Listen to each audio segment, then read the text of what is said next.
World, welcome to this, our third session in the 2021 Global Parliamentary Forum on the World Bank and the International Monetary Fund. The theme of our conferences and our deliberations this week is how we shift over the next 10,500 days from the pandemic to the goals of the Paris Agreement. Already this week, we've had excellent sessions on how we get back on our feet after the pandemic, what the road ahead looks like to the COP agreement, which we will have in Glasgow in November. Today, we get into the really difficult stuff. How do we deal with this double dilemma? How do we not only contend with record levels of debt coming out of the pandemic, but how do we now mobilize the trillions of dollars that will be needed to invest in a just transition to the goals of the Paris Climate Agreement? I think I speak for many people in parliaments and politics around the world when I say we often feel like we did 10 years ago, that we know what to do, we just don't know how to get re-elected once we've done it. We are going into one of the most difficult phases of politics that any of us have ever experienced. And that is why the role of parliamentarians is going to be so important in helping navigate and build consensus for some of the most difficult decisions that we as a global community will have to take. Now, I'm absolutely delighted that we have got a brilliant panel of speakers to help us get stuck in to this debate today. So without further ado, I'm going to hand over to the first of our speakers, Leila Fourie, who is the co-chair of the Global Investors on Sustainability Development and also the Group Chief Executive of the Johannesburg Stock Exchange. Leila, floor's yours. Thank you very much, Liam, and good afternoon to everybody. Good evening, good morning. I'm speaking to you from Cape Town in South Africa, and it's absolutely wonderful to be part of such an important initiative. I'd like to just acknowledge the members of Parliament, the delegates of the IMF, the World Bank, and esteemed colleagues joining us from across the globe. It's a true and great honor for me to be able to address you today from Cape Town on this vitally important topic. It goes without saying that the past 18 months will be remembered as one of the most destabilizing and challenging periods. Perhaps for the first time in modern history, humanity has been faced with a single common enemy in the form of COVID. And I realize that that is fast becoming a cliche. Even as we begin to discuss the post-pandemic recovery, we are facing our next universal challenge, which is climate change. Like COVID-19, climate change will also be a global enemy. And once again, we will not bear the battle scars equally. Poor nations face the battle without the armor of fiscal stability and economic growth. Developing nations face the battle encumbered by a laundry list of infrastructure needs and debt burdens. Whether we are battling a health crisis or a climate crisis, the most vulnerable nations will be impacted disproportionately. And so when the dust settles and the final toll is counted, we will find that the true cost of climate change will not be equally shared.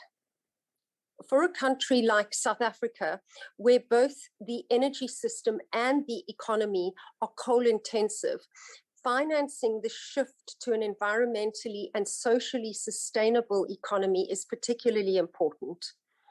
Green energy and a move away from high carbon industries must be done in a way that builds skills and creates jobs for the people in those industries. Solving for the funding needs of net zero and also meeting the needs of the broader SDGs is the toolkit that emerging and developing economies need most. Allow me to highlight two important considerations. The first speaks to an immediate global response to climate concerns founded on the long-term multilateral cooperation. The second consideration, which is particularly relevant for emerging economies, is the just transition. Partnerships between multilateral institutions, policymakers, and the private sector have the combined clout to meaningfully shift the dial in meeting the policy needs and funding gaps for green investing.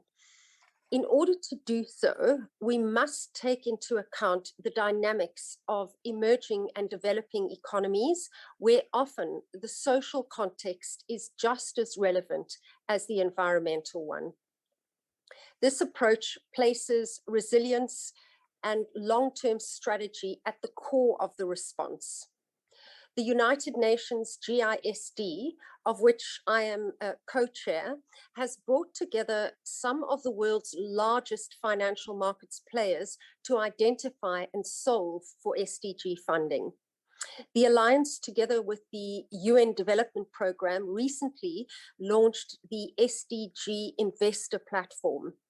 The platform merges economic, demographic, financial, and project data into a comprehensive portal, helping both investors and project managers to identify opportunities in developing and frontier markets. Moreover, the platform combines private sector investment expertise with on-the-ground insights, which are delivered by public sector, providing a more informed analysis of the funding needs. At the moment, the GISD has begun work on a set of recommendations for a blended finance as a key enabler to advance the needs of sustainable development funding. One of the key areas identified thus far is for the global community to collaborate in order to scale private finance mobilization in developing countries. There is an opportunity to modernize the governance and business models of MDBs and DFIs to ensure that private finance mobilization and financial additionality are top transparent performance indicators. This ties up well with the agenda of the Alliance as it enters its next phase. The GISD intends to intensify its advocacy efforts for a long-term approach to business and investment decisions. And this will be taking us from an immediate post-COVID recovery to a longer-term sustainable future. Collaboration with key policy-making bodies and forums such as FSB, G20, COP, and G7, as well as multilateral regional development banks, are central to this. Our work to date has highlighted that effective partnerships between public and private sectors are the most vital components to successfully channel funds to sectors that are key to the sustainable recovery. If the last year has shown us anything, it's that the depth of consequence ahead of us is staggering if we fail to act with a long-term lens. The answer, therefore, does not lie solely at the feet of any one institution. Neither the private nor the public sector alone can solve for any one of the SDGs. A true economic recovery that is both equitable and sustainable is our collective responsibility. Thank you. Leila, thank you so much. And we're so pleased to have you together with us as a partner here today. We know that the funding gap is enormous, but we also know that there's a good $35 trillion around the world now signed up to the principles of responsible investment. And that is absolutely the kind of resource that we're going to need your help in mobilizing. Now, we're going to hear from Fabio Nattalucci now, who's Deputy Director of the IMF, for the IMF's take on this. Over to you, Fabio. Well, thank you very much. And it's a pleasure to be here. Very much appreciate the opportunity. Maybe let me start from the quote from the latest United Nations report, right? Unless there are immediate, rapid, and large-scale reduction in greenhouse gas emission, limiting warning to close to 1.5 or even 2 Celsius will be beyond reach. And I think that underscores the urgency and the scale of the problem that we are facing here. Clearly, investment to foster the transition to a green economy must play a role, but the scale of this investment is massive. So there is a role, obviously, here for private finance to play here. So maybe what I'll do, I'll highlight some key findings of a chapter of the Global Financial Stability Report that we just published a few days ago. The focus in particular on the role that the investment fund sector can play in fostering the transition to a green economy. What we found is that the investment fund sector can be an important driver of the transition to a green economy, but the current size, at the current juncture, it's too limited in size and scope to have a major impact. And in fact, there are also challenges related to greenwashing. So just to scale the size, the total asset under management on sustainable investment funds, they double over the past 4 years. So that's good news. They're growing rapidly, but they're only 3.6 trillion as of the end of 2020, against the universe that we are in the sample that was 49 trillion. So that's a 6%. And that's the broader sustainable investment fund, right? If you narrow down to the climate ones, so climate-oriented funds, those are only 130 billion, which is 0.3% of the overall asset under management. So they're growing fast, but they're still quite small compared to the scale and the size of the overall industry. Now, we do think, though, that they can bring some benefits, and I would highlight 3 benefits in particular. One, that we find that they can encourage issuance of securities by firms with a favorable sustainable rating, right? So they can essentially finance the development of green technology, and I think that's a very good news, right? They can play a role in fostering investment in new technology. The second point, the second benefits, they support climate stewardship. So there is higher likelihood that those funds, in fact, will vote in terms of resolution that they are climate oriented, and so they are more active on climate themes. That means they can support the adoption of climate technology by firms to which they provide financing. So not only they provide financing, but they can push for adoption. And then number 3, in terms of benefit, they can bring financial stability benefits because they appear to be less sensitive to short-term return, right? They have a longer-term objective, which is climate transition. They're less sensitive to the ups and downs of what markets do.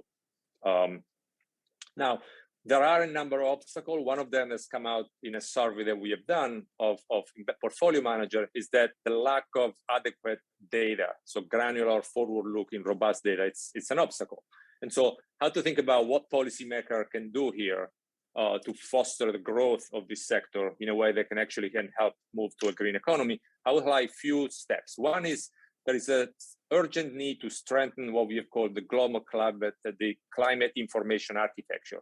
So there are 3 legs there: data, there is disclosure, and there is sustainable finance, right? So data, in terms of climate data, we need robust, comparable data that can be consistent data across jurisdictions, so that investor can actually use this data to price financial risk. Institution can use it to manage financial climate-related risk.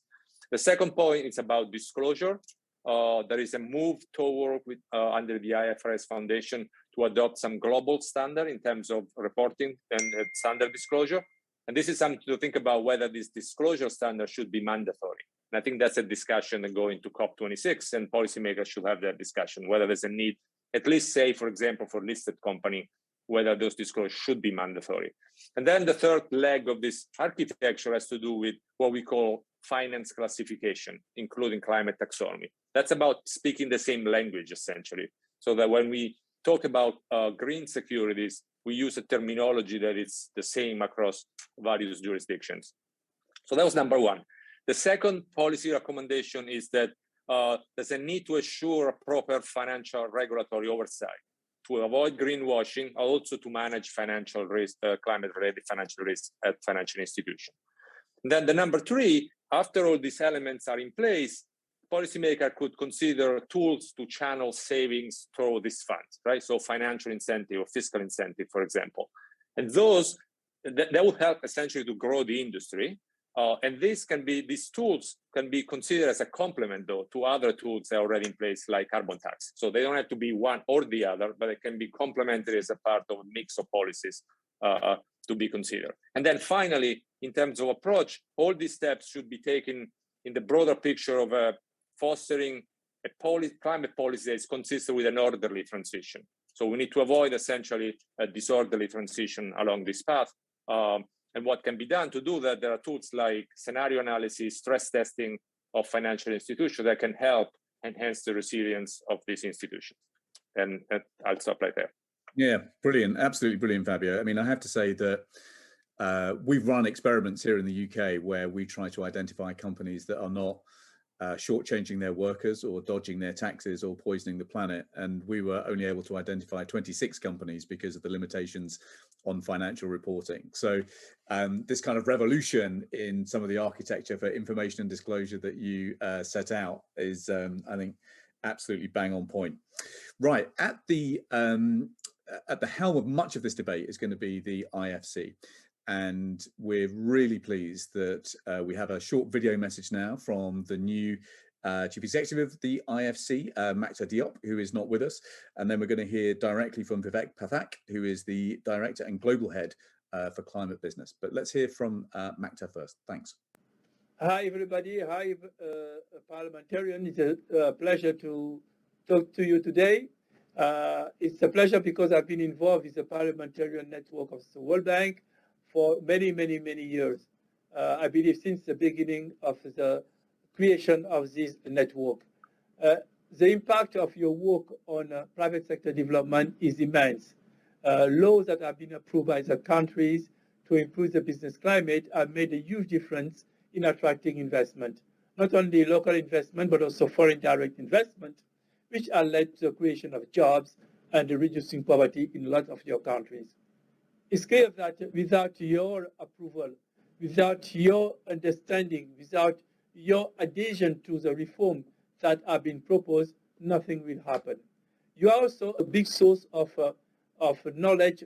You know your country much better than anybody, and you can provide us with inside knowledge on what needs to be done.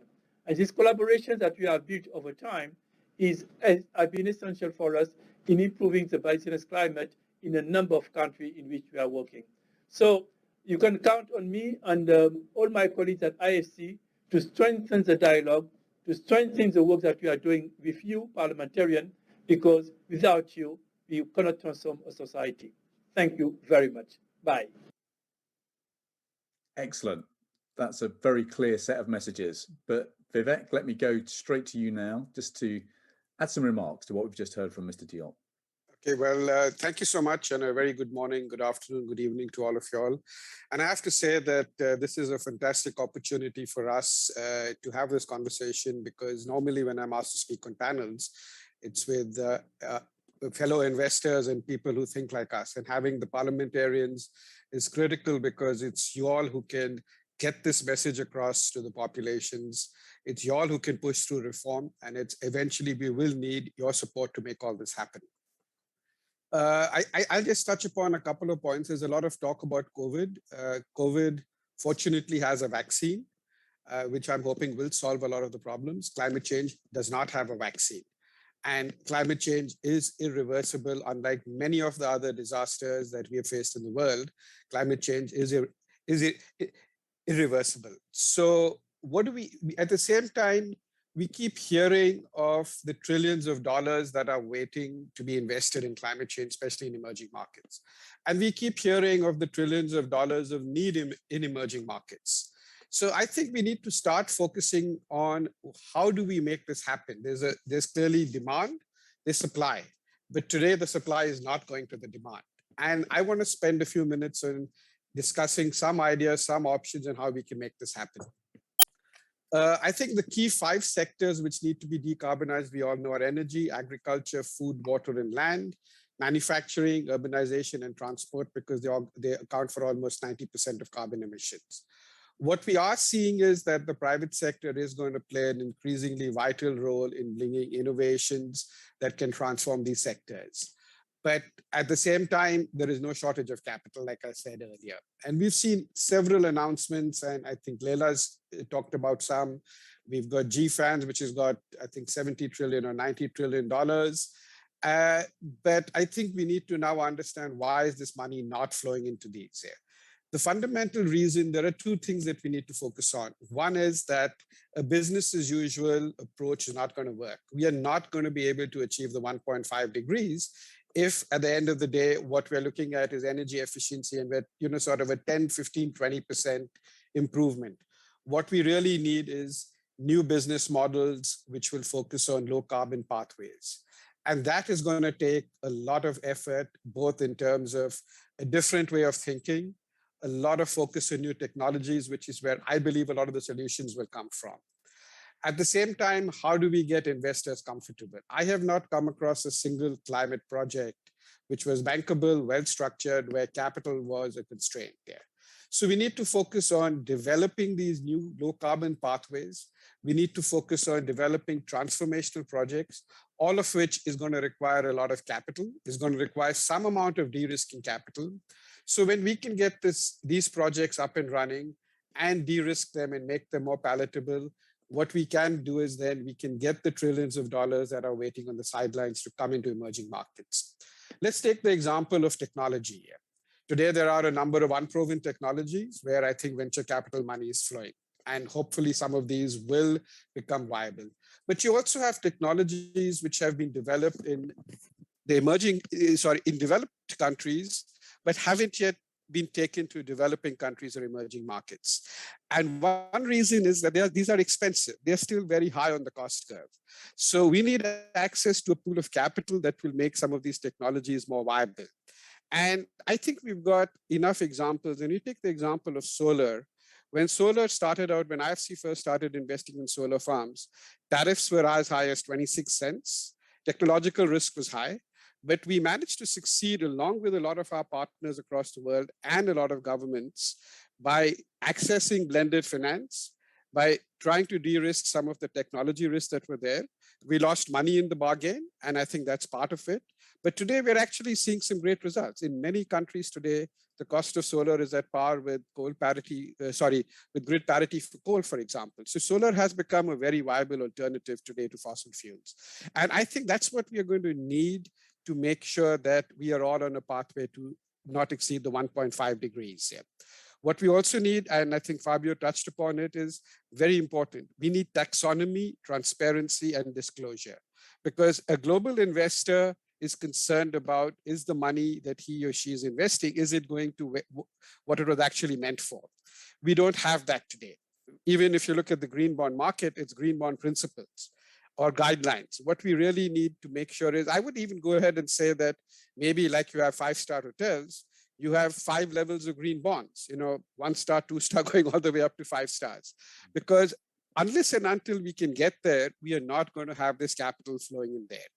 At the same time, I would also argue for our investors, and there are many of them on this panel, I think, is the global investors also need to start redefining the risk appetite here. Traditionally, the moment you talk about emerging markets, you talk about higher risk, you talk about a whole lot of risks. But if you look at the analytical work, when you have a well-structured project where risk reward is fair, the probability of default is very, very low. And I think we also need for global investors to start rethinking the risk appetite if they're in this game to actually try and get their capital to emerging markets. So with that, let me end by saying, we need all the stakeholders to work together. We need the governments to try and reform, which is not an easy task. And I think the audience that I have today is the right audience to talk to, because the results of this reform will take many years. The fruits will take many years. But if the reform doesn't happen, companies will not start transforming their pathways and start decarbonizing their operations. We will not see some of the new business models that we need. And if that doesn't happen, the capital is not going to flow. So we need the help of the parliamentarians. We need the help of MDBs like ourselves. And we need the help of global investors to try and change the risk appetite. So with that, thank you very much for having me. And I look forward to an interesting discussion. That's great, Vivek. Thank you so much. And just listening to you, I think there's going to be a lot of case studies from IFC-backed projects that will be really helpful for the parliamentarians toolkit that we are going to put together over the next few months and launch at our spring meetings. And some of the issues you raise about how we coordinate on the demand side, so that investors have got more confidence about when the pace of demand is going to pick up for some of the initiatives and technologies that are needed, but also how we begin coordinating procurement so that that demand side moves bigger and faster, I think are going to be really important issues going forward too. Now, really pleased that we've got Bethany Reinboth next. We wanted last year at our last meetings to highlight the important role that principles for responsible investment are going to play as a set of ideas, frameworks, standards for investors. Bethany is the Director of Human Rights and Social Issues for the UN Principles for Responsible Investment. Thank you so much for joining us. Please share your thoughts. Thank you very much, and thank you so much for the opportunity to speak with you all today. For those of you who are not familiar with the PRI, just a very quick introduction. We represent the responsible investment community with more than 4,000 global signatories to our 6 principles, who collectively represent over 100 trillion US dollars in assets under management, so quite a big chunk of the capital markets. And the PRI was formed in 2006 out of the UN system to bring sustainability to the capital markets. And in many ways, the history of the PRI is also the history of the growth of responsible investment into the mainstream. There is much to be done in the recovery from COVID-19, and it will take substantial collaboration within the private sector between businesses and investors to achieve the green, inclusive, and sustainable future we're striving towards. Responsible investors can play an important role in encouraging policy change. They have leverage and they essentially need to use it. So as the pandemic has also brought the multiple dimensions of poverty and vulnerability experienced by millions of people into sharp focus, and this has really hit women and the youth, particularly the hardest, as well as minority communities. We really need to bring that in how we look at the recovery. So as we look to really recover from the COVID-19 crisis, and governments globally provide billions in relief packages, we must also ensure that this funding is not only deeply wedded into improving climate outcomes, which has already been discussed by other panelists here, but is also underpinned by the UN guiding principles on business and human rights to ensure the social outcomes are also prioritized. And we want investors to be part of the solution and not the problem. So we worked very closely with our signatories throughout the crisis, actually, to support their efforts both in managing the immediate and short-term effects that we saw, but also in planning for a longer-term recovery. And in response to the more long-term recovery, we put together a recovery plan for investors, a 7-part policy engagement framework on how investors can raise their game on policy engagement, and to support governments as they grapple with the ramifications of the pandemic, in line to also work with building back better. So key to this, as mentioned already, is the focus on the Paris Agreement, reaching net zero commitments. And we've seen the investor mobilization, not only through the companies, through Climate Action 100+, for example, but also within the investment community through the UN Net Zero Asset Owner Alliance, where really the investors are realigning their own portfolios to meet the net zero targets. But it's also about focusing on the job creation, addressing inequalities, and driving reform. And we see opportunities for investors to make a difference in tax reform, executive pay and accountability, human rights in the companies in which they invest in their supply chains, as well as ensuring that capital markets operate in the interests of all stakeholders. So companies and investors will need to recognize the fundamental changes in work, technology, and demographics, and the implications on the youth, women, and minority groups as well. And investors should really encourage companies and policymakers to make sure that the social safeguards and social safety net create the new kind of baseline for an inclusive recovery, because I think that really came through during this. So just in conclusion, by focusing on these, we do hope that the investment community can help create a fair and more sustainable financial system. And the investment community has a huge role to play along with other non-state actors to accelerate the transition. And I think COVID has really helped focus the mind on this. But while the investment community alone can't solve this, it can't be solved without the investment community either. So without the finance.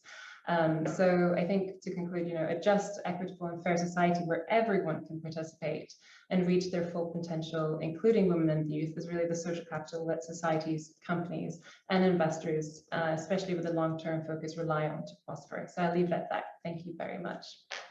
That is excellent. Thank you so much indeed. And we really hope that we're able to continue working together with you and PRI, not simply because the parliamentarians on the screen have a key role to play in mobilising the finance, which is going to be needed for some of the investments that are so essential for the years to come. But of course, we also recognise, we also represent the millions of pension savers who are providing much of this capital too, and therefore we're alive to their ambitions to invest in firms which are doing the right thing. Now, just to round off our panel, we're going to go to Daniel Zelikow now, who is Vice Chairman of JP Morgan. And Daniel is the Global Head of Public Sector, but he's also the Co-Head of Infrastructure, Finance and Advisory. And then once we've heard from Daniel, we're going to have some poll questions, because as you'll have noticed, throughout these sessions, we are collecting your impressions, your points of view, your perspectives on some of the challenges as you see them in your countries. Once we finished with Daniel, we're going to have those poll questions, and then we're going to hear from some of our parliamentary colleagues from France and from Croatia. And then we're going to go to Q&A. So you'll have noticed in the bottom of your screen down here, there is a Q&A button. We've already got some excellent questions coming in. If you have got questions that you would like us to put to the panel, please pop those questions in there, and I will do my best to bring them together and try and get answers for you. Now, with that, Daniel, let me hand the floor to you. Thank you so much for joining us.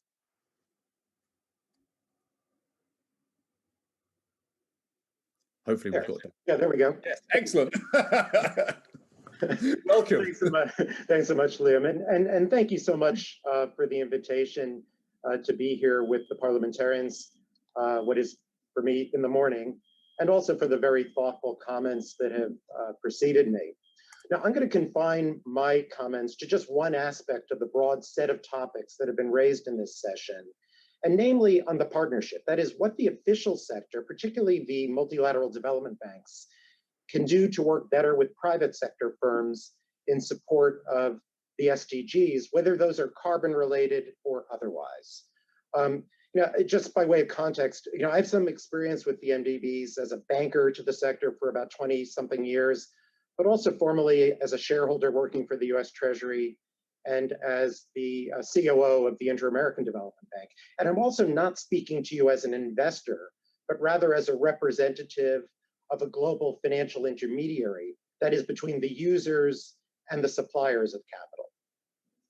So I'm going to just kind of talk about kind of JPM's approach at the end of my comments towards development finance, as we've just launched our own development finance institution in January 2020, largely to scale up our firm's support for the UN SDGs, but also as a commercial strategy. But before getting started, I just want to draw attention to a linguistic issue, which I think goes beyond semantics.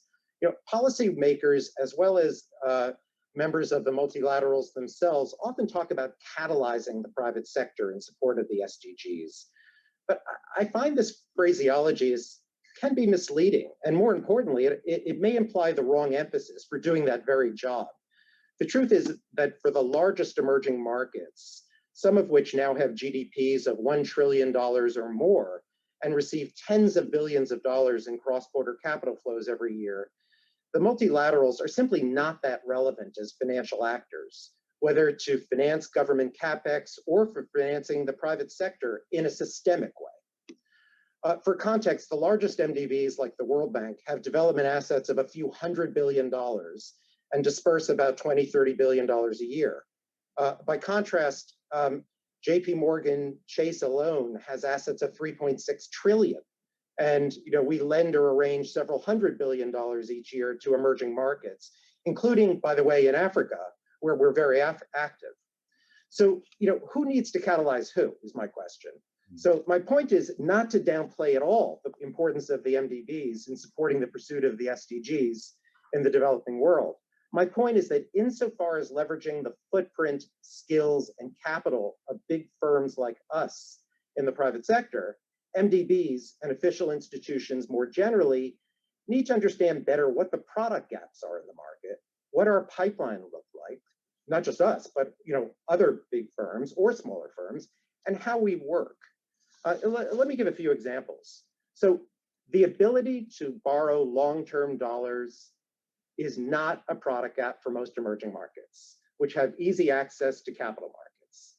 Yet, despite some progress that's been made in offering local currency loans, US dollar long-term lending remains by far the most important product MDBs offer to their borrowers. And this is even though MDBs do increasingly have the ability to lend in local currencies, whether through their local capital market operations or through derivatives. So I think the basic presumption should be that countries borrow in their own currencies where they can from official institutions. Second is tenor, or maturity, I should say. Right now, the typical loan to sovereign borrowers from an MDB might be 20 to 30 years or even more. This is very attractive to borrowers, especially considering how low cost these loans are. And there is a logic for financing a long-lived asset, such as a school building with long-term debt. But why not insist on shorter-term loans for shorter-term projects or for policy reforms? If they did so, multilaterals could recycle their limited capital much more quickly and expand their capacity to serve more borrowers and more development purposes with the same amount of capital. So commercial firms, by the way, do the same. We recycle our balance sheets as quickly as possible so that we can serve more clients. Third, the MDBs have a AAA balance sheet, and most of them, I should say, and this has served them very well over the past decades, enabling them to borrow cheaply from financial markets and passing those savings on to their borrowers when they lend. But as financial markets have become more sophisticated, so too should the MDBs financially. They can now use the same virtues of having that AAA balance sheet to do other things that markets can't do in scale, namely to provide risk management products through instruments like interest rate, foreign currency, and commodity-related hedges. Swaps and derivatives may have suffered reputationally during the global financial crisis, but these are the basic building blocks in contemporary financial systems. And MDBs already do this for their borrowers with interest rate swaps, but not nearly as much as possible as in foreign currency and commodity-related hedges. And by the way, they also do this for their own balance sheets. So it's also worth mentioning that because these products are more valuable to the borrowers, they could also command higher pricing for the same amount of capital, thereby kind of generating more income for the MDBs themselves to do more of what they do. And fourth, multilaterals as government-owned organizations, I think, are uniquely positioned to serve their member country governments as trusted advisors in ways that firms like JP Morgan could only hope to achieve.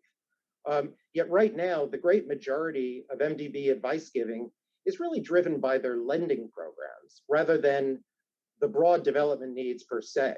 I'm not saying, obviously, multilaterals are focused on the broad development channels of countries, but when you get to the nitty-gritty of specific operations, the policy giving advice is really associated with a loan. I think that kind of the linkage between lending and advice giving really needs to be broken. And the advice giving should be pertinent to projects that could be financed by the private sector if only there were appropriate policies, practices, and other prerequisites in place. Overall, I think MDBs should be doing much more on the advisory and consulting side than they do now. In general, I think kind of the institutions have underinvested in this advice-giving capacity, particularly in areas of direct relevance to the private sector. For example, let me give you one example that kind of we come across quite a lot in my infrastructure business. Most governments, we think, would benefit from help on prioritization of their projects, concession design, running an RFP process, selecting the most economic or best bidder, and negotiating equitable contracts. Now, countries can hire advisors from the private sector to do some of this, but as trusted advisors and experts on development policy, I think multilaterals are uniquely positioned to offer such services from end to end. And yet the number of staff devoted to such tasks within the multilaterals are a few dozen at even the largest ones. And why not several hundred, with a resident team to be positioned alongside the relevant ministries in every country that wants one? It doesn't cost that much relative to the economic and social returns to be had, or even relative to the other areas that multilaterals are currently staffing more lavishly. And finally, I should just say a few things about the multilaterals operating model. I think if multilaterals want to work better with private financial firms, they need to have a cadre of bankers that understand and maintain relations with those firms, just as they do the countries that they're aiming to support. And kind of as Vivek will know, the IFC has already started this kind of activity some years ago. The MDB processes, for the most part, are generally too slow to be relevant to most of our transactions, which often have a time horizon of a few weeks, not months or years. So it'd be better if multilaterals could establish certain frameworks with intermediaries, both on development criteria and financial ones, under which their lending or investments would be relatively more automatic to avoid the normal pace of their origination efforts. And MDBs do a lot of work for their internal purposes, which they can also externalize and even potentially commercialize. For example, the work that multilaterals do on ESG-related risks is commercially valuable to smaller banks that can't afford to maintain robust analytic departments of their own to assess these risks. The work multilaterals are doing to investigate and root out corruption in their projects, investigations, identifying bad actors, etc., can be very useful to firms like us that want to go into new geographies but don't yet have as much experience on the ground, or on those grounds. And then the requirements and support that multilaterals provide to governments on procurement of goods and services for the projects that they themselves are financing could be more valuable in promoting open competition and good procurement practice if applied universally to that country's procurement system, not just to the projects that they work on. Let me just bring you to a conclusion there, just because the clock is slightly against us, and I've got a few more. Sure. So let me just say just one or two things about kind of, so JP Morgan established a development finance institution internally in the belief that kind of development finance isn't and shouldn't be done just with public money and just by government-owned institutions.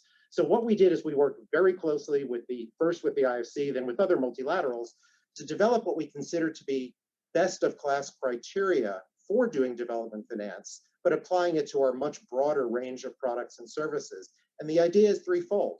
First, that there are many users of capital that really want to have better explanations about the development aspects, benefits, social and financial, for kind of their use of capital. Second, that we'll be a better partner to official institutions. And third, that over time, and also by corralling our peer institutions, that will develop an asset class, a tradable asset class of development finance, not unlike the emerging market sovereign bond market was created in the aftermath of kind of the financial crises of the 1980s. So let me stop there, and thanks again. That's great. No, I mean, it's just it's quite challenging, Daniel, quite challenging stuff there, but also just very creative. And I think it just underlines why, as a parliamentary network, we need to ensure that we are continuing to organize this kind of dialogue where we have got private sector partners actually feeding in from the coalface, if you like. Right, before we go to our parliamentary colleagues, I'm going to just open our first poll, Sholto, if you wouldn't mind. So we would just like to take your temperature on a couple of things. So the first question, if we just have the poll back on screen. There we go. So how big is the gap, do you think, in private finance that your country needs to recover from the pandemic? These are not scientific, we're just trying to get impressions. So is it a very big gap? Big, it's okay, you've got more than enough, or don't know? Second question is then, how big do you think is the gap in private finance in your country when it comes to the investment to decarbonize? Again, very big, it's okay, more than enough, or don't know? Love to get your impressions on those two sets of questions. I've got one more question, which I'm going to put to you after we've heard from our excellent parliamentarians. And I think, Monica, if it's okay, we're going to come to you first. I think you're in Paris, are you?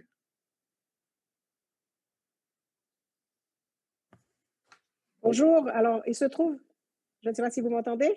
Bonjour. Do you hear me? I don't know if you hear me. Good morning, everyone. Thank you. I'm not in Paris.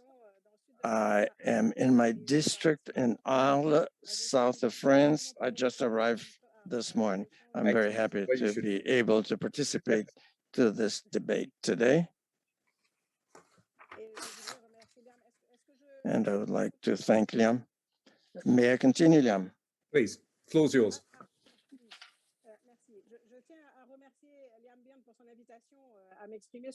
Thank Liam for his invitation for me to take the floor about this essential topic, mobilization of private sector in order to reinforce inclusion and resilience during this pandemic.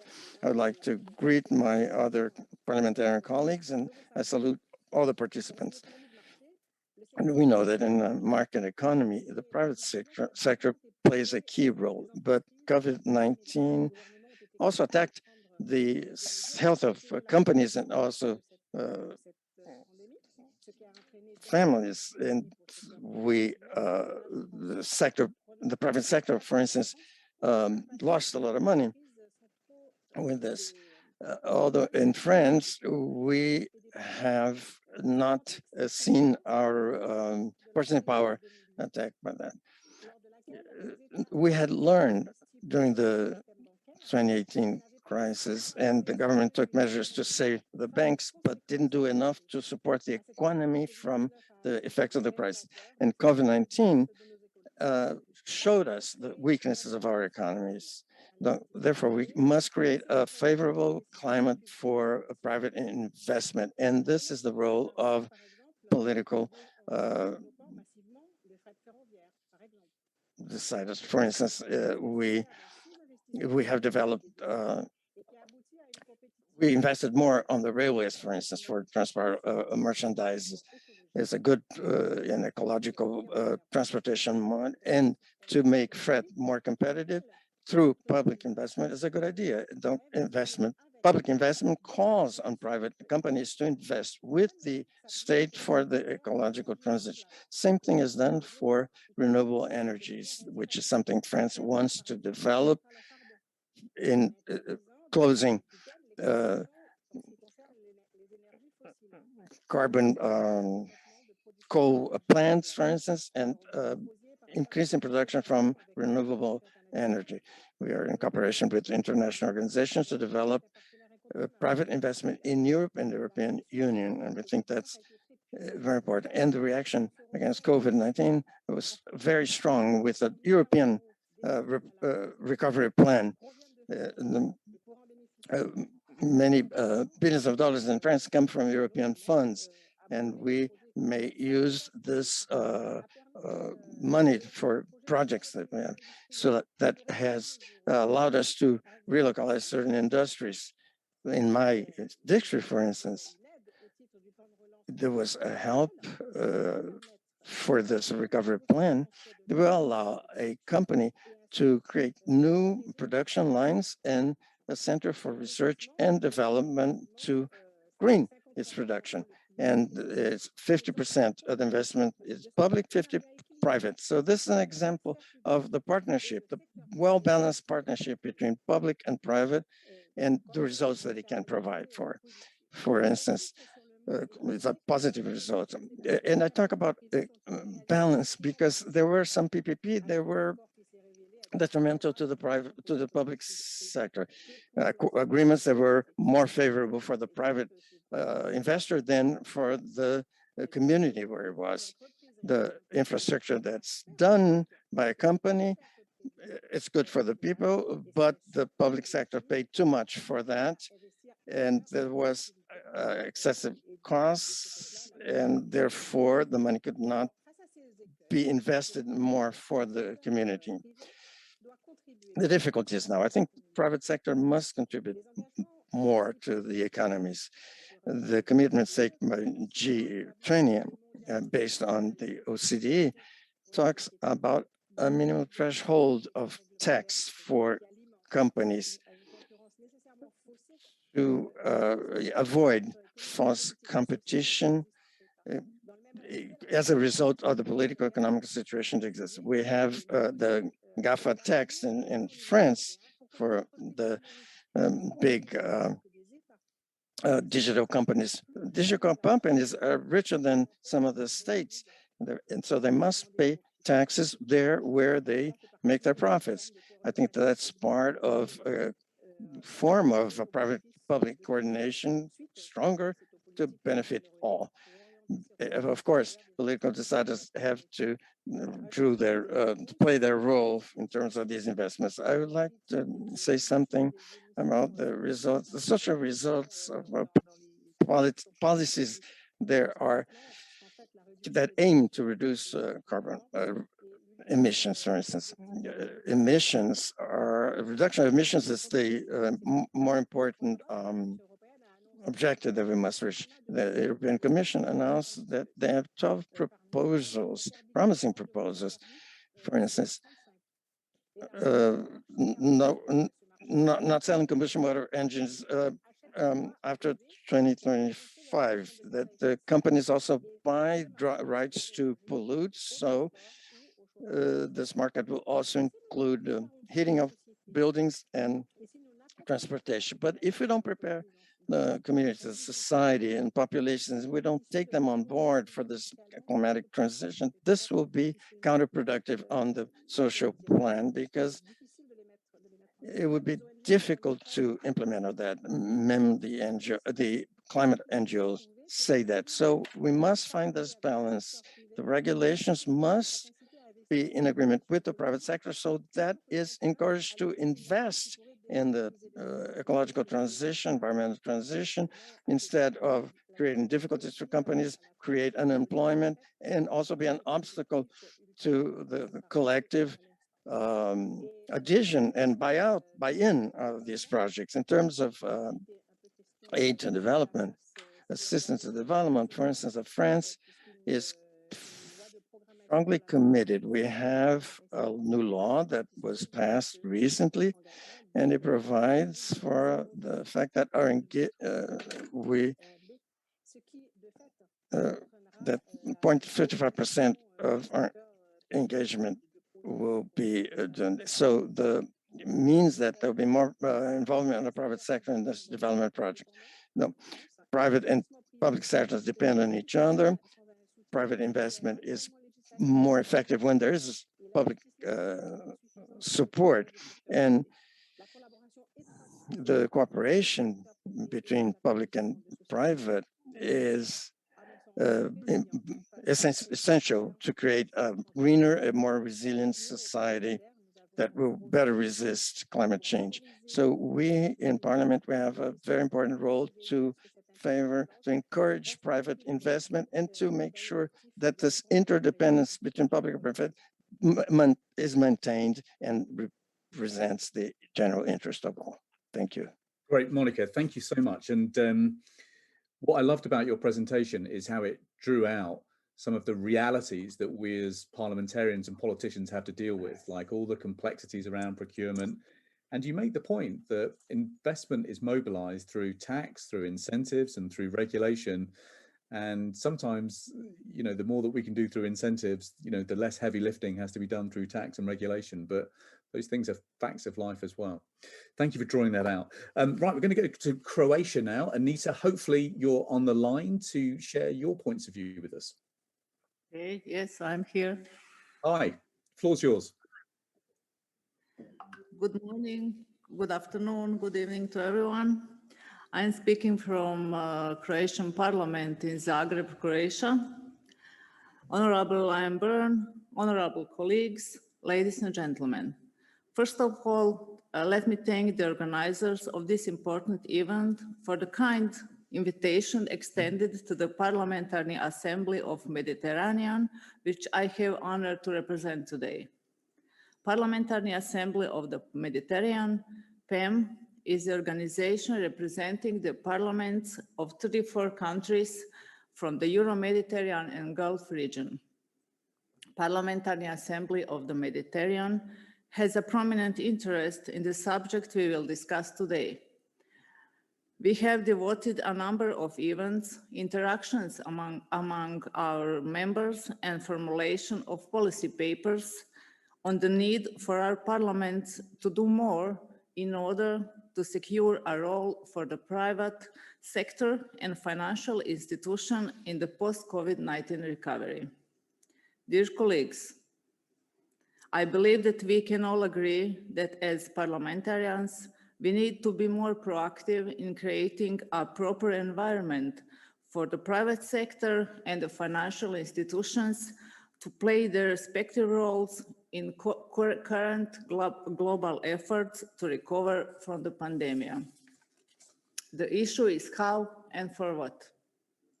Let me share with you a couple of concrete issues that we have been discussing within Parliamentary Assembly of Mediterranean. First, the transition to a greener economy will require major shifts in long-term investments toward low carbon and climate resilient infrastructure in the energy, transport, water, and building sectors.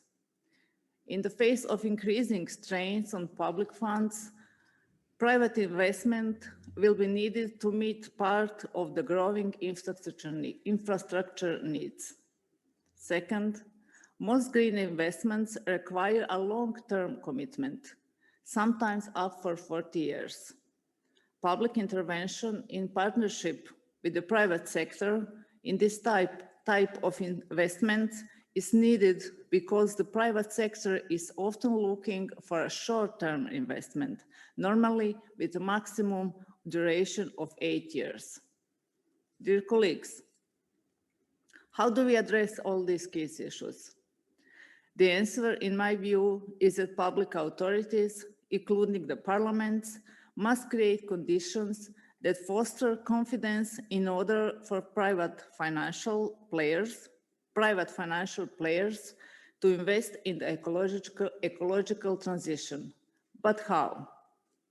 For instance, by promoting government-sponsored green bonds, enabling green investment by reducing monopolies and opening up markets. Clear standards of green projects should be developed, regulatory mechanisms established, and tax policy adapted. Parliamentary Assembly of Mediterranean has just launched the proposal to establish the Green Energy Euro-Mediterranean and Gulf Community, and has initiated a project to support small and medium-sized enterprises in accessing financial resources through the alternative capital market. I am aware that we are under tight timeframes for our interventions. Therefore, I thank you for your attention to some of key issues we are currently discussing within Parliamentary Assembly of the Mediterranean. Thank you. Lisa, thank you so much. And we're especially grateful that you've been able to bring the shared perspectives from the Parliamentary Assembly for the Mediterranean, an important partner organisation for us in the network, and it's a partnership that we're absolutely determined needs to grow stronger and stronger over the months and years ahead. Now, we're going to move on to Q&A now, but before we do, we've got our second poll question, which I'd love to get your points of view on. So we'll come to the answers at the end because some of the answers coming in are fairly stark. But before we do, let me just ask you this. Are there particular sectors in your country where you think that private finance is more important than others? Is it in tackling unemployment? Is it in digitalization? Is it in financial inclusion? Is it infrastructure investment? Now, I realize it's probably all of those things, but if you wanted to pick just one, what would your top priority be? Thanks for your input on that. I'll share the results just in about 20 minutes. Right.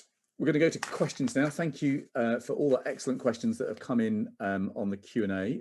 I'm going to basically do my best to summarize them, and I'll let our panelists pick up whichever they think they can best answer. So let me just start with our colleague Fadi from Lebanon, which is a couple of questions really. So one is about, in particular, for those countries that have got real difficulties, how do we accelerate the roadmap?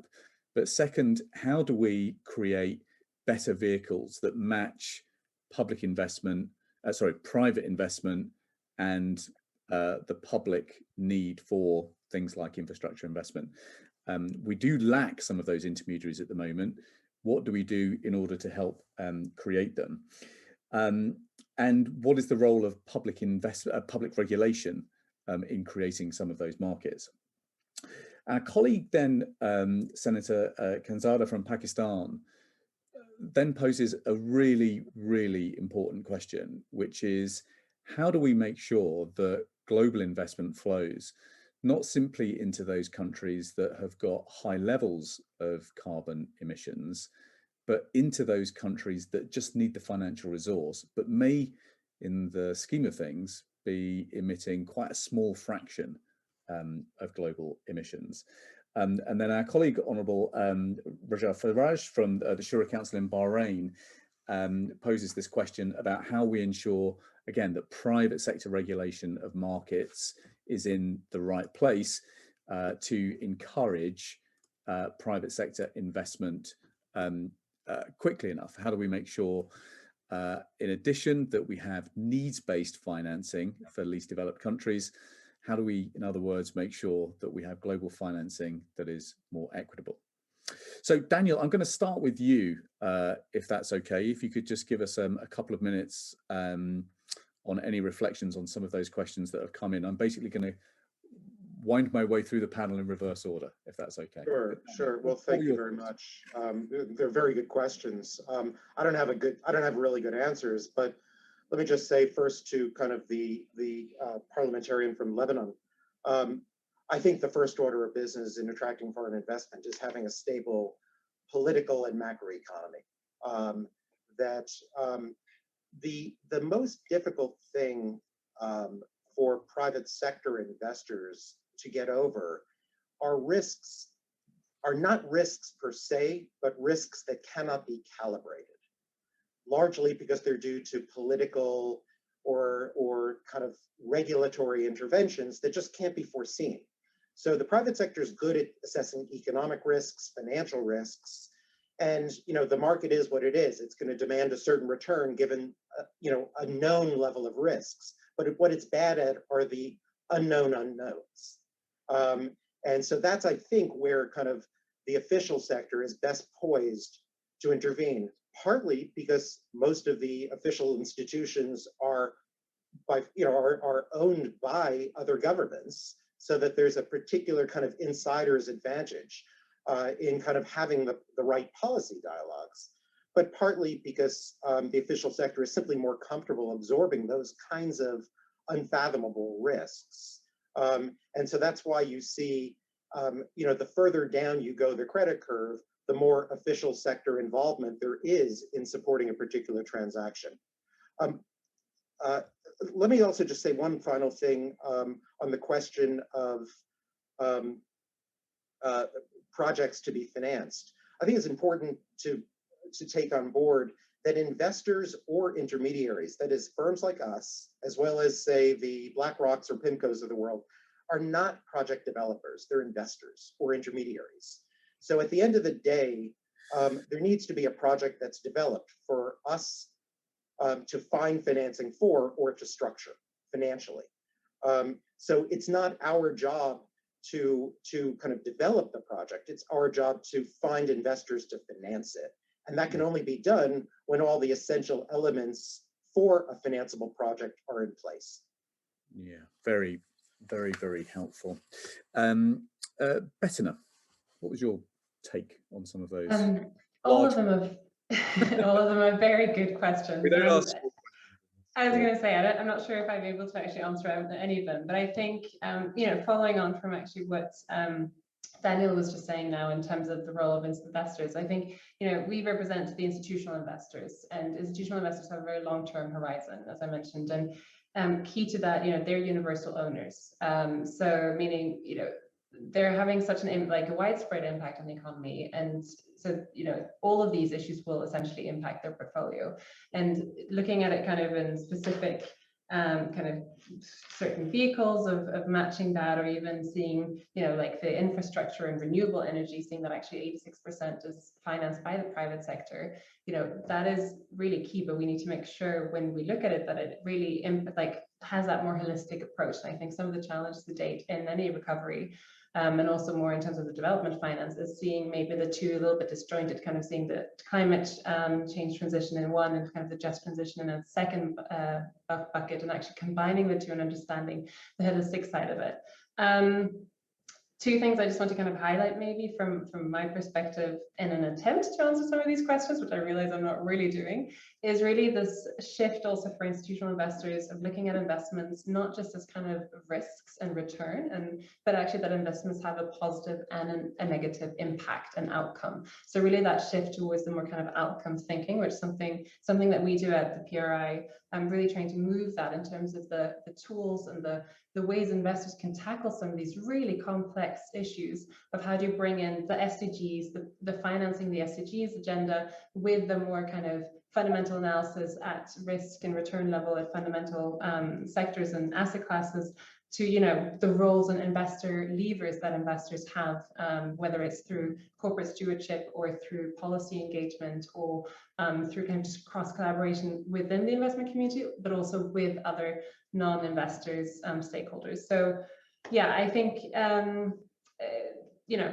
not able to really answer all of these, but I think the question of regulation, I would just like to highlight kind of the work that's being done at the EU level in terms of the EU green taxonomy, the move into the potential social taxonomy to kind of mirror that. I think this is extremely helpful for investors to try and understand and define and move that conversation a bit forward and see where there is opportunities as well for investors to actually think long term and invest where it makes sense. So I'll leave it at that. Thank you. Useful. Thank you. Vivek, let me come to you. I know your colleague Mary Porter Peshko is also on, but Vivek, do you want to chime in? I think I'd also be just really interested in your point of view, Vivek, on these two of the thorny questions here, which is how do we ensure some global equity in terms of where the money goes? How do we make sure that the money is going into smaller countries that may be poorer rather than simply the high emitters? And second, your view on the kind of private sector regulatory regime that may actually help the money move. Be quite interesting to get your take on those 2 points. Yeah, so I think on your first point, it's quite clear. We have actually, as a part of our capital increase commitments, committed to increasing our investments in what we call IDA countries, which is the low-income countries. But again, what I want to reiterate is that all the MDBs put together cannot solve the problems. And therefore, how do you get the commercial capital to come into these countries? And the only way that can happen is if investors get comfortable with the regulatory regime, if investors get comfortable that there's transparency. So, Daniel's firm manages many hundreds of billions of dollars, trillions of dollars. His investors and his shareholders will not be comfortable investing in a market where political risk is very high. Of course, you can buy political risk mitigation, things like that there. At the same time, I also want to sort of challenge Daniel a bit, is if there's these hundreds of tens of trillions of dollars waiting to come into capital, are these investors willing to give some amount of leeway, either in terms of risk or reward, because their money is going into capital, which I think we all agree for the long term is desperately needed. And thirdly, I think what we really need to be doing a lot more as MDBs, and I would include, I've seen that, is we need to be developing some of these projects for which we can attract the trillions that people like Daniel are managing. That's what he said. But in order for us to do that, we need de-risking capital. Developing these new business models, and I think we need to move away from just talking about projects. What we need is low carbon business models. What is going to happen to the steel industry going forward? Steel is essential. It contributes 7% of global GHG emission. We cannot ignore it. With the amount of money we all want to put into infrastructure, you need construction. So we need a lot of capital or blended or donor money initially to develop some of these, like we've done in solar, We're doing something very interesting in offshore wind right now. And this is going to take time, it's going to take effort. But what we need at the same time is some sort of assurances from the regulators that the rules of the game will not change halfway through. Because if there's one thing that, pardon my saying so, spooks investors, and Daniel, correct me if I'm wrong, is you invest in something on a 10, 12-year horizon, 7 years down the road, the rules of the road have changed and your project is not viable anymore. Can I just, so I don't know if, yeah. That's really helpful. Can I just sharpen the point just on Redia Faraj's question from the Shura Council in Bahrain? I mean, you've kind of addressed this, but the question our colleague puts is, how do we make sure the private sector can be the mover as far as possible of investment and indeed projects, with the government providing assistance, guidance and help as and when needed? I mean, the big point you're making, I suppose, is that stable regulatory regimes are the first base in a way. So I think the private sector is the mover in many cases, and sometimes it's the public sector which can be the mover, and I think that's perfectly fine. I mean, although I would advocate for the private sector, but sometimes if it's something very risky, I mean, we're seeing business models emerging where the government does a certain project. Once it's de-risked, what investors want today is de-risked assets, basically. And it's not going to be easy to get there, because for that you need a lot of blended finance. And I would come back to one point which I think Daniel mentioned and I missed mentioning, is the absolutely critical need to develop domestic capital markets. And if you give me just 2 minutes, I'll explain why that's critical. When I've talked to investors, they say the 3 or 4 biggest risks of them are a stable regulatory regime, land acquisition, because they said in many countries that takes very long, and currency risk. So today, if you develop domestic capital markets, if you can develop a way for taxpayer money, for pension funds, to start investing in some of these sectors, what you're going to do is you're going to take away 2 things, in my view.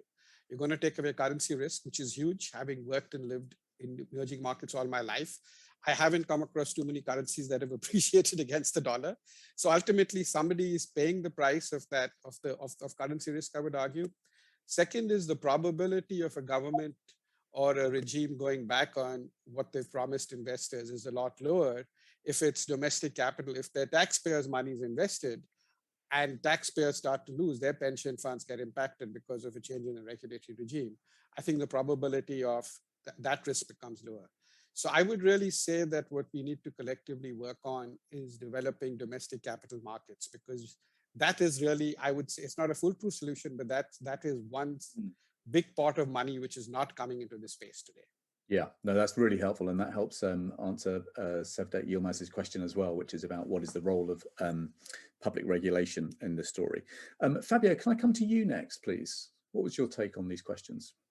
So maybe I'm going to focus, following up on the point that's been made, on looking at like private finance as an opportunity to foster a transition to green economy. And the question is like, what are the key obstacles to implementing sustainable finance strategies, for example, just sticking to the asset management industry, which is a sector that is growing very fast, right? So what comes out of what we have done, it's like from the survey, for example, the data are the main obstacle, both in terms of current data as well as like forward-looking data, like thinking of like metrics, targets that the corporation set in terms of their transition. And that is kind of consistent with what we have seen. And I'm co-sharing with the ECB at Workstream on bridging the data gap at the Network for Green the Financial System, the NGFS. And it's pretty much consistent with the findings there in terms of data. So there's a lack of forward-looking data. Think about like, I don't know, targets, metrics. There's a granularity. There's a need for more granular data or location of assets, for example. And so the use of technology to improve the artificial intelligence, satellite images, open source data. So data is one obstacle. The second obstacle is the multiplicity of reporting standards. So there's a lot of standards out there that firms need to submit to. And so again, going to COP26, the objective of convergence, and think about whether there is a need for mandatory, at least for the listed largest company. The third one is the lack of globally accepted classification. There are more than 200 classifications, less taxonomy in the world between private sector and public sector. So how to avoid fragmentation of global capital markets and the regulatory landscape. Then the last point from a market perspective is the risk of corporate greenwashing, right? Greenwashing, the idea that you sell something as green, but it's not as green as perhaps the investor may be expecting. And I think that comes across very clearly again in the work we have done. If you think like what they tell us, the work highlight the importance of climate labels to attract flows into the investment fund. So labels seems to be a big factor for inflows into this fund, beyond after controlling for score and other stuff. That means that you need to be reliable labels, right? That means, again, the importance of data, the importance of verification. It's the same as for what tools the asset manager use. They use, I don't know, they look at the carbon footing of their portfolio, they use ESG score. So the ability to have trust in these labels and ESG score, the ability to verify verification mechanisms so that the investor are well aware and can price properly risk. And then finally, it links back to having a proper regulatory oversight of this. And that may include stress testing and scenario analysis. So if we put all this in place and you bind into this like the overarching climate information architecture, I think then you can create an environment where actually capital can actually flows into this sector. And so what can we do as the IMF? We've done a lot of work, obviously, arguing for standardization, disclosure, and standards. We have a climate change indicator dashboard that was published in April 2021 during the spring meetings. There's work to bring climate work into the financial sector assessment program, the EPSAP, and then again, supporting work toward bridging data gap, developing set of disclosure standard and harmonizing climate classification. Incredibly helpful. Just out of interest, best case scenario, how long is it going to take to get significant progress on some of these issues? I think if I take the climate architecture, right, the data, the classification, and I think the data, we're trying to do good work at the NGFS, and there's a lot of synergies with other initiatives. I think we have done good progress. On the disclosure, there's been quite a bit of momentum, again, under the leadership of the IFRS, and so hopefully there will be concrete outcomes coming out of COP26. The climate classification, I think that's where I see more work that needs to be done. That's maybe the laggard of the three legs of the three building blocks of the architecture. Again, there's like more than 200 out there in the world. Yeah. So how do we foster convergence there? That's a big question. Okay, you've skillfully avoided putting a time frame on it, but thank you. That's a very good perspective. Right, I'm going to bring in Mary Porter-Peshka, also from the IFC. Mary, you've been listening in. Just before I come to Leila, let me come to you for any other insights you want to throw on some of the questions that we've been discussing here. Great, thanks, Liam. Well, I would complement and maybe reinforce some of the things that I heard from other panelists, especially Fabio and Vivek. I mean, I really think if we want to the question about moving the private sector, I think we have to look at it as pulling a lot of levers simultaneously. So IFC, in partnership with the bank group and some of the players in this meeting, the UN institutions, stock exchanges around the world, are working on a number of fronts. More granularly, we're working with companies. We put out a disclosure and transparency toolkit that will soon be online to help listed and unlisted companies understand how they produce integrated ESG annual reports. And this is not just in an effort to say, how do you sound good? But there's a lot of advice and guidance on underlying how do you really do good. We're trying to amplify that work in partnership with the United Nations by working with the UN Sustainable Stock Exchange initiative to work in emerging markets around the world for them for companies in those markets to understand what good disclosure looks like. And to Fabio's point, and there's been some great IMF reports out there about the plethora of standards. I mean, we've really tried to not just take our own IFC environmental and social performance standards and corporate governance methodologies. We've looked at IFRS and GRI and what the OECD is doing, and SASB and TCFD, the alphabet of all of the standards out there to make sure we're not reinventing the wheel and adding to the standards. And then going even more broadly, we are hosting the Sustainable Banking and Finance Network, which is sort of the NGFS for emerging markets, if you will, that Fabio had just referenced. And this is a public-private platform focused on sustainable finance to catalyze collective policy actions in line with international standards. So these members, which are both banking associations as well as financial sector regulators, are working to improve the management of ESG risks and performance, including climate risk. And they're really trying to increase capital flows to activities with ENS benefits. So, I think very clearly we're a financial institution. You need the money, as you've heard from others, you need the bankable projects, but at the end of the day, you also need the climate and you need the understanding so that companies can follow it, investors can track it. And when you're putting those frameworks together, I mean, to what extent can we make faster progress on trying to close some of the unacceptable gaps that we have in gender inequality? Well, that's a $60,000 question. Thanks for that one. But I think, again, it goes back to, can we all get on the same page in terms of the standards when it comes to gender, which is another hat that I've recently put on for IFC. I think what we experience with our clients and other private sector players, and even with our government counterparts, is one, not always an awareness of the issues, and two, not sure what to do about them. So IFC spent a number of years with its gender efforts around the world, really just making the case, doing the research and making the case so that key stakeholders would understand, believe, and commit. And I was just speaking to the team in the last couple of weeks ago about now this is the year of transitioning from making the case to getting the solutions out there and partnering with key stakeholders. So I think, Liam, bottom line, we collectively around the world have made great progress on understanding barriers to women and key areas where we should target our collective efforts. But now we need to apply with money, with technical assistance and support. And of course, we need the governments to, similarly, as in the case of the other ESG issues, make sure the climate is conducive. That's really helpful. I'm sorry to put you on the spot, but I mean, I just want to underline the point that from the network's point of view, it's green inclusive growth that we're seeking over, the next 10,500 days.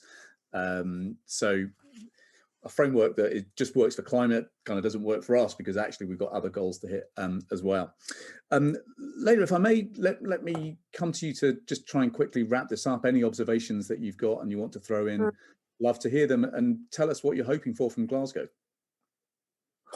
Thank you, Liam. And perhaps to build on what Fabio and both Mary were saying, I think most profoundly around the role of regulation and a needs-based direction, one of the real challenges I think that we're experiencing, firstly, Fabio highlighted the lack of a universal global standard to measure green or climate or even ESG related endeavors is crucial.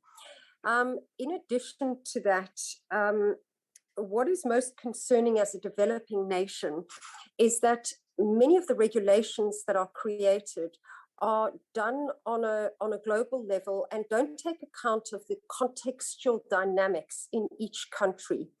Many developing nations, particularly South Africa and many others, are intensely reliant on coal-related industries. And I think the challenge is to introduce green legislation in a way that builds skills capacity, that enables a smooth transition and doesn't leave us in a place of stranded assets. Yeah. And this is a genuine and very deep concern, because in many of the developing worlds, the social and inequality metrics are as dire or almost as dire as the climate metrics. And it's that very fine balance to ensure that extraterritorial regulatory reach doesn't dislocate emerging market economies by not enabling a more smooth and properly thought out long-term renewable switch or just transition. Yeah. Insofar as the gender goes, and perhaps before I move on to gender, I co-chaired the Sustainable Stock Exchanges Initiative of the UN to introduce a guidance note around climate change, which really translates the TCFD into an exchange friendly disclosure guidance. We are also about to launch an ESG guidance note, which would give issuers or companies guidance around how to appropriately and on a global standard disclose the ESG metrics. Insofar as gender goes, I do think that's a crucial social and inequality dynamic in the ESG framework. South Africa is very focused on that in legislating for racial and gender-based ratios, particularly at executive level. Our Companies Act is currently contemplating mandating almost a Gini coefficient between your top earning and lowest earning employees for pay parity between gender and, of course, between top of the house and bottom of the house. And so I suppose the most important dynamic in the needs-based consideration is that very fine and tenuous balance between social and climate. What am I hoping to come out of Glasgow? We are looking to sign up to GFANZ, and I think a more explicit and direct commitment to a net zero across the world, both between developing and developed worlds, would be appropriate. I would also love to see a lot more consideration given to emerging market complexities, and particularly exacerbated by the COVID crisis, which is creating a much more unequal landscape between developed and developing worlds. And this will affect our ability to fund and to transition smoothly towards a green economy.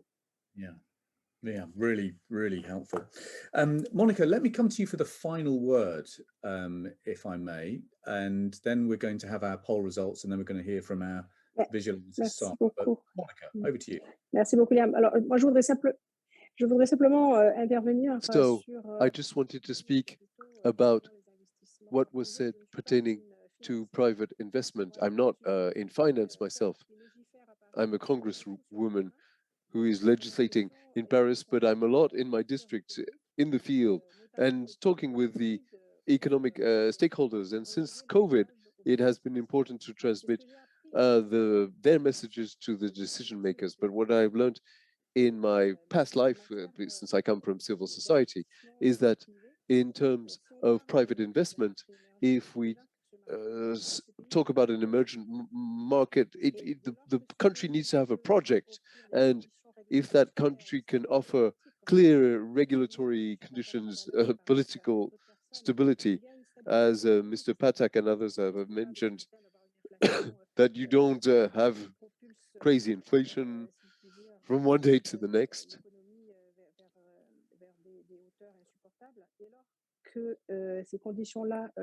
If those conditions are gathered, we can imagine that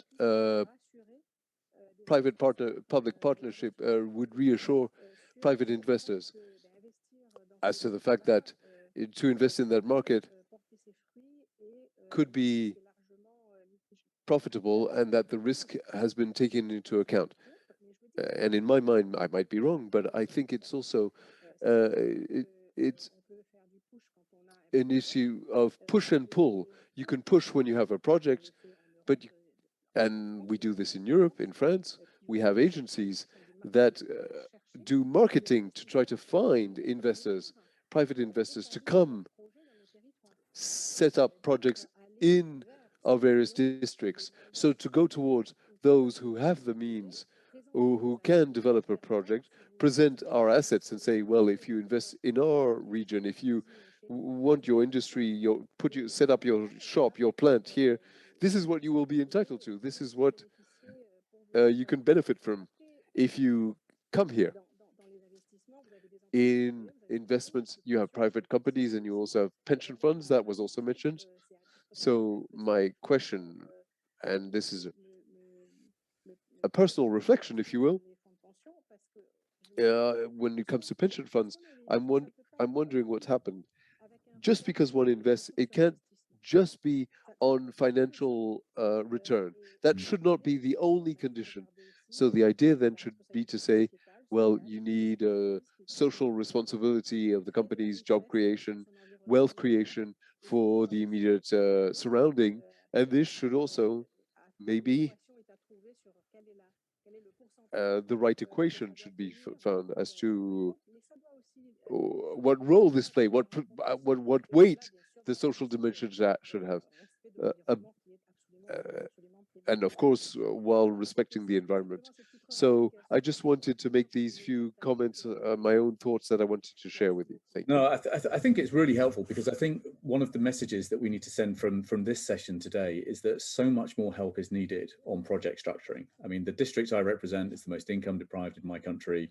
I'm 120 miles from the city of London. We're trying to figure out how to retrofit 500,000 houses in East Birmingham. It's incredibly difficult figuring out how to project structure that. And, you know, parliamentarians need a heck of a lot more help trying to do that. Right, let's have the poll results now, because we're going to move into the wrap up. So what's really interesting about this, folks, is that you will see that 3/4 of colleagues on the call think that the challenge in mobilising finance to recover from the pandemic is either very big or big. And about 3/4 of our colleagues think that the gap in private finance for decarbonisation is either very big or big. Now, let's see if are we able to get this the second one up as well? Yeah, okay, brilliant. Well, this is very interesting, isn't it? Because that gives you a very clear sense of where people feel the need is really most acute. So tackling unemployment, we're all contending with that at the moment. Over 50% of people say that that is the sharpest need for investment at the moment, followed by infrastructure investment and then financial inclusion. So hopefully that gives all of us a sense of where we think the real challenges are. Now, Zara, we're going to come to you now, if that's okay. Zara is our visual artist who has been listening to what has been an extremely rich conversation and is now going to try and summarize it. Yes, try being hopefully Good luck. the perfect word. Of course, let me share my screen so you can follow along. Let's see if I can get it up. Okay, so as mentioned, I was listening and drawing out the conversation and the key journey that we just went on the topic of scaling up inclusion and resilience through the private sector. Specifically, we talked a bit about how do we work with the private sector to mobilize the trillions needed for net zero investment in the future.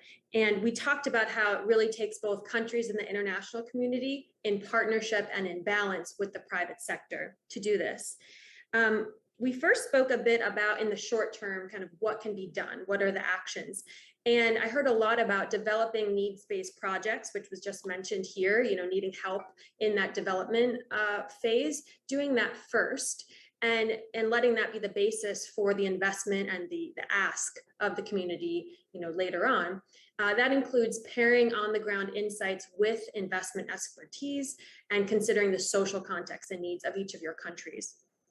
That's connected to the next piece, which was really around attracting new investments. So we spoke a bit about how we might be creative when we think about how to attract new investments, including requesting public sector advice. So not just money, but consulting advice to how we might better set up for the future, including, you know, how might you lower the risk profile of your country or your specific situation, and how might you be creative in when you think of what investment is. So is that taxation? Might it be incentives? Might it be domestic capital markets, et cetera? Next, we spoke about the prioritization of a green and inclusive investment. So what does that need once we focus on, the individual needs of our countries? So prioritizing green and inclusive investment, I heard a lot about how it requires a transparent and standard global climate set of data, disclosure, and taxonomy. And that type of standardization and transparency helps to speak the same language and be on the same page globally. And what that does is it helps with boosting investor confidence. We also spoke a bit about how new models are required for the future. So new models across the different need profiles. So whether that be specifically infrastructure investment, digitization, I just heard about the unemployment piece, so I'll put that in there, low carbon pathways, et cetera. How do we not only focus in on these areas, but build skills and jobs for the future in these areas? And lastly, we spoke a bit about how this is a long-term piece, that planning is for the long term because climate change is irreversible. So this is something that we will be dealing with not just in the next couple of years, but in the future. And so focusing on not just new models, but models that do good, that focus on social outcomes like gender equality, social outcomes like unemployment, so that there is a positive outcome to this investment.